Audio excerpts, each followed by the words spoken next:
Harvey Hubbell, thank you so much for coming on today to talk about dyslexia. But we should also say that you are a documentary filmmaker, have shot all over the world. Where's the weirdest place you've ever shot? The weirdest place I ever shot? I don't know. Weirdest place I ever shot? I don't know. It's like they're all, you got to define what weird is. And well, how was Warsaw? Because you were there. Warsaw was great. I mean, yeah. I was there back when Lech Wałęsa was doing his thing, when Dislecksia was the dictator. And it was, it was fun. I had, Reagan was the president here. I had preconceived notions of what it was like over there. Guess what? I guess that was the one where I realized, guess what? We're all the same. Folks are folks, However, when you were a kid, that wasn't the case. No, and that's kind of the whole thing about the differences that we have. So, but look, I'm a triple Gemini. So I'm going to tell you, I'm a triple Gemini. What does that mean? Well, it means, I don't know, you're going to have somebody, I got a house in Gemini, a moon in Gemini, and I don't know, So you're from Litchfield, you live on a farm. Yeah. Which is a great place in the state of I probably Connecticut. have a barn in Gemini for all I know. You probably do too. How did you become a filmmaker? We're going to show a trailer of this movie that is doing such good for folks who don't know what dyslexia is. It's educating them. It's telling them what's going on. How did you find yourself in filmmaking? Well, going back to when I'm a kid, I'm daydreaming, like in class, and teachers are talking about something. I have no idea what they're talking about. I'm seeing pictures. I'm hearing sounds. Right? You don't want to tell people you hear sounds because voices, because I mean, they label you. That's right. But what you're doing is, guess what? This is a person who's going to grow into becoming a filmmaker, right? This is a person. So when you're seeing things, and we all daydream, and nobody's talking about when you're driving to work, you're thinking about these things and you're seeing pictures. This is an important part of who we are as a species. I read that because you couldn't learn the same way that other kids did in class, you'd put your head down and start making movies in your head. Why not? Is that true? I mean, is that you were lost at some point because you couldn't be taught in the right way? Because back in the 60s, we didn't really know so much about dyslexia. So you were fading into the woodwork, so you thought about movies. Yeah, well, you said it 100%. It could not be taught in the right way. So these millions of dyslexics that are out there. And how many? 1 out of 7? Well, yeah, you can go 1 in 5, you can go 1 in Okay. 7, but it's kind of like in the autism spectrum. There's a spectrum. How dyslexic are you? And are you dyscalculus? Are you dysgraphic? And so, I mean, we're all wired differently. So you have these educators that are not getting through to you. So kids zone out. They get bored. But you start. Then you have these things where they're not marking you. Like, wow, he has a really great imagination, and he can visualize certain things, and he can bring music cues in at the right time, and he can. And my favorite one was I got kicked out of writing classes in college, but I ended up winning Emmys for writing voiceovers, small little lines. And we should say that you've won 50 Film and Video Festival Awards. Okay, send 4 Emmys if for you your say films. so, it gotta be. Well, it says in your bio, yeah, so that's then if we say it, then it gotta be true. Then it's absolutely true. How bad was the hurt as a kid when you were pulled out of class, or were different, or didn't fit in? Tell me about that hurt. Well, I suppose being painfully misunderstood. I suppose that's the one thing I just remember is the painfully misunderstood of, and even going back to the university days when I mean, it wasn't easy for me to get into a university back in those Because you were already days. labeled? Yeah, well, your self-esteem. See, here's what we do to folk.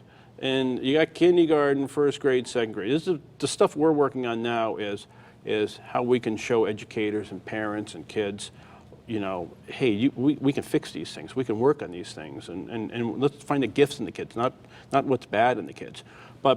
So when you're working on all these things, and I used to be left-handed, and they moved me to right-handed. Not a neuroscientist, but a first-grade teacher, right? So to make us all kind of uniform. Which made you even more crazy. Made me so your self-esteem and all these other things. I mean, you could not read my handwriting today. My handwriting is not an easy handwriting to read. So you go through, it doesn't take a neuroscientist to figure out by first grade, second grade, third grade, you're learning how to read. And then after that, you have to read to learn. So if you are missing these building blocks, you're going to have a problem. Now, I read. I love to read. I read all the time. But I learned to read outside of the school system on a one-to-one basis. Who gave you the encouragement to say, Harvey, you're going to be okay? Who was it? Well, that's an easy question. And that's what makes people successful. And that's an advocate. In that case, it was probably my mom who liked me, which I got that going for me, which was nice. You know, I grew up in a small town with a bunch of sisters. You went to school in Newtown. Newtown, yep, back in the day. And I had older sisters who were smarter, did great in school. You had teachers who were saying, hey, Harv, how come, you know, try harder? You know, you're just not applying yourself.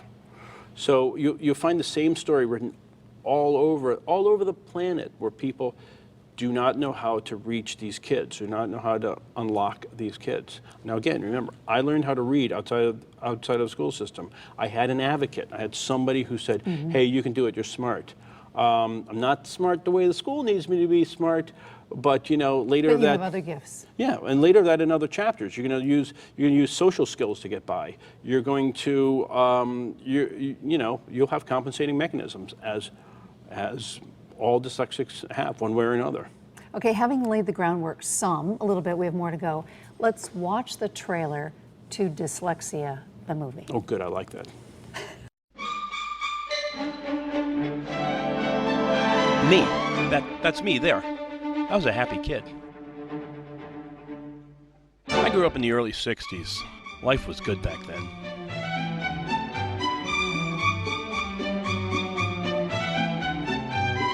I had a spring in my step, not a care in the world. And I looked darn good in a suit. Those are my sisters. They're pretty smart. Weren't very good sled riders, though. Didn't I tell you I looked great in a suit? I was like every other kid. Except that I danced a lot. And I wore that space helmet. Yeah, life was good. Until I went to school.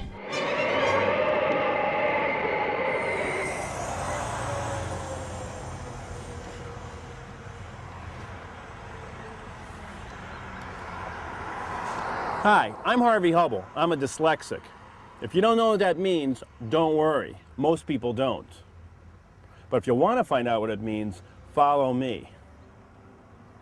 Oh, and for you guys who don't believe dyslexia exists, I'm going to prove you wrong. Let's start at my elementary school. This is what it was like for me.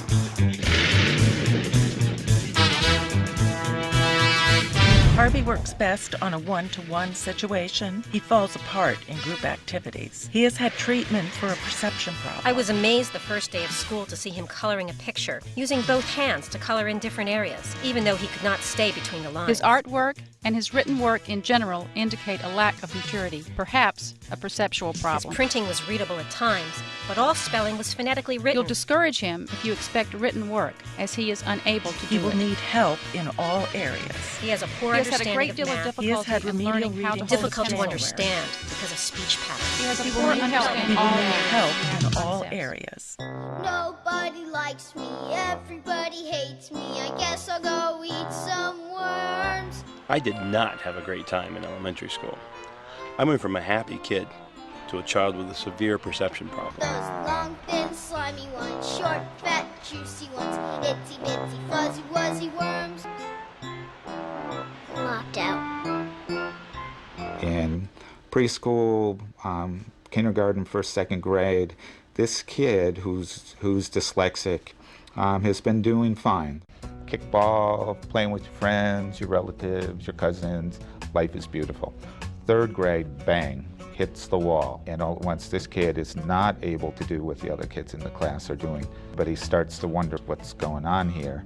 And that just gets worse and worse. If you're different as a kid, what happens? Your self-esteem starts to plummet.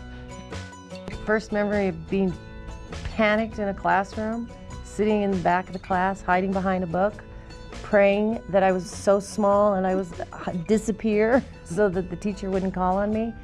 I was diagnosed in third grade with dyslexia, and then they eventually had me go to this one-on-one tutor, and I was really upset because I just wanted to be back in the class with everybody else because I felt totally different. My problem started in first grade when they started adding the alphabet, and couldn't read it, couldn't write it, didn't know to tell anybody I couldn't read it and couldn't write it. So then I'm just lying, cheating, hiding my way through school. It was third grade when there was recognition that something was different with me than other kids. It was math. I had issues with 36 versus 63. I'd always tell my mom, like, I'm stupid, like, I don't want to do this anymore, like, I hate, like, having dyslexia. Oh dear, what can the matter be? Oh dear, what can the matter be? Johnny's so late at the fair. They told us we had dyslexia. But what the heck is dyslexia?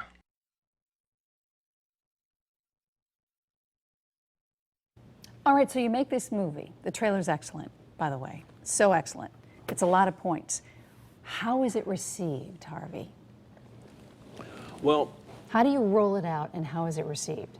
Well, you know, we're wherever we go with this film, it's the same. There's the same story happening. Kids are struggling, so it was easy for me to use my story because you know I find myself easy to work with. I'm usually available when I need myself to be, and I had all this stock footage that didn't cost me anything to get it. So I'm able to illustrate the story of what it's like for kids who are struggling. Guess what? That was me X amount of years ago. Same stuff happening now. So I mean, we got to fix these. We got to fix the system. How is it being received? It's being received all over the country, in big cities and small towns, because the same stuff is happening. And so what our job is to raise awareness and consciousness and help the teachers get the education that they need so they can educate our kids and unlock our kids' potential. It's been at a lot of film festivals. There's a lot of famous people with dyslexia, and you're talking to them. Sure. Who stands out among them? Well, I mean, everybody, Billy Bob is a interesting cat because he's, he is super dyslexic. What I really like about Billy Bob is he won an Academy Award for writing. I mean, that's cool, right? Because dyslexics normally can't read. Right, and read or write. Well, see, the word dyslexia is a bad word. Dys meaning not so much, and lexia meaning language. But if you understand what I'm talking about, then so it used to be called strephosymbol, which is twisted symbols, which is an okay name. What should it be called? I'm not so good with some words, but I'm really good at other things. I think that's a great thing. No, I think it's a great thing for it because you know why? Because there's no two dyslexics the same. So it's kind of like saying that, well, I'm going to tell you what I like about dyslexia. What I love about dyslexia is dyslexia doesn't discriminate. I don't care about your race, creed, your gender, your age, none of this stuff is important in dyslexia. So if you're dyslexic, you're in this really cool group of people that understand struggle, and you got compassion. So you're officially part of the dyslexic mafia. Your friends, your pals, no matter where you go. So you're asking, how is it received? No matter where we go, you always have people who understand the struggle. I mean, that's an important thing. You spelled dyslexia wrong. I didn't know that. On purpose. Oh, yes, I know. It's like Which I think is brilliant. Oh. Out of this movie, you said there's so much footage, and you talked to so many people that came a book. What's in the book? The book is all the extra stuff that we couldn't fit in there. There's so much stuff, and we even have more stuff. That's why we're making more films on the fact that people process differently. So, we went around and talked to a lot of people. Like, for instance, okay, I'm dyslexic, right? I've been dyslexic my whole life. I'm going to probably retire dyslexic. That's the plan. So does that mean I know what dyslexic is? No, and so I ask everybody the same question. As a documentary filmmaker, I found out this is pretty good, but like being not so smart is usually good. Ask everybody the same question, and they all start giving you answers. That's pretty cool. So we ask, man in the streets, we ask neuroscientists, we ask, all kinds of people, what is dyslexia? Now remember, no two dyslexics the same. If I can just get educators and policymakers to know that, well then, therefore, they're going to say, geez, I guess no two anybody's the same. Any brain process is the same. So that's a good starting point for us right now. That's a good starting point for our species. So when you talk to all of these different people, you're going to have the story. It's like what we were saying in the beginning of this. The story that's all the same, but the story that's different. Do I sound like a crazy Gemini when I'm telling you that? No, I totally understand that. Let me ask you, folks can take this and screen it at schools, wherever they want. Sometimes you show up and talk as well. Is that correct? Oh yeah, we have all kinds of ways to do this. We're actually going into a new distribution deal with Gather, so you can bring us into your theaters. And one, you can have the film without us. Two, you can have us show up, and we do community action forums. See, I've seen this film a couple times before. You think? And yep, and so what happens, but the audience is always different. Sure. And so then you put up a panel. So if I moderate and I get like 6 folk up there, I mean, it could be educators, it could be successful dyslexics, not so successful dyslexics, it could be policymakers. I mean, our own governor is dyslexic, and there's a certain percentage of governors across the U.S. that are dyslexic, CEOs that are dyslexic. It's not hard to find dyslexic folk to get them up and put them up on the stage. Kids who couldn't read at the old school but can read at this school. So you show the film, 85-minute film. You put a panel discussion up, a community action forum where it's a panel, it's Q&A, it's a little mixture of all kinds of things. We could play ukuleles if you need us to. No problem. And so what I'm saying is there's never the same show twice, because you're watching the film, you're seeing different things that you saw in there, but then the people are going to start asking questions, and the people are going to be talking about the laws in their state and the federal laws and all this stuff. They're starting a dialogue. Oh, it's a conversation starter. Where do you go from here? What are the next films to come out of Harvey? One question. The second question is, did you think you were going to find success at telling the world about dyslexics? I thought we were going to, I just knew it was a story that I had to tell. Going back to the painful misunderstood thing. I didn't think I'd find as much of a home. I was making a lot of films. I did commercials, I did TV, I did all kinds of stuff before. But it's exactly what you said. Finding success, showing up in each town, and it's like, okay, we're not just making a movie anymore. Now it's a movement. Now you're involved in something. I mean, you have family. You have people who need help in every place that you go to. They need help raising awareness and consciousness, and they're fighting good fights. There are a lot of groups out there that are fighting good fights. There are moms that care about their kids, and there are teachers that need help reaching these folks. So how can you walk away from that stuff? I mean, you can't. Well, you're on a mission. What's next after this movie? You said you're still shooting, you're still on the dyslexia kick, if you will. What's next for Harvey? Well, that's where it comes to neurodiversity.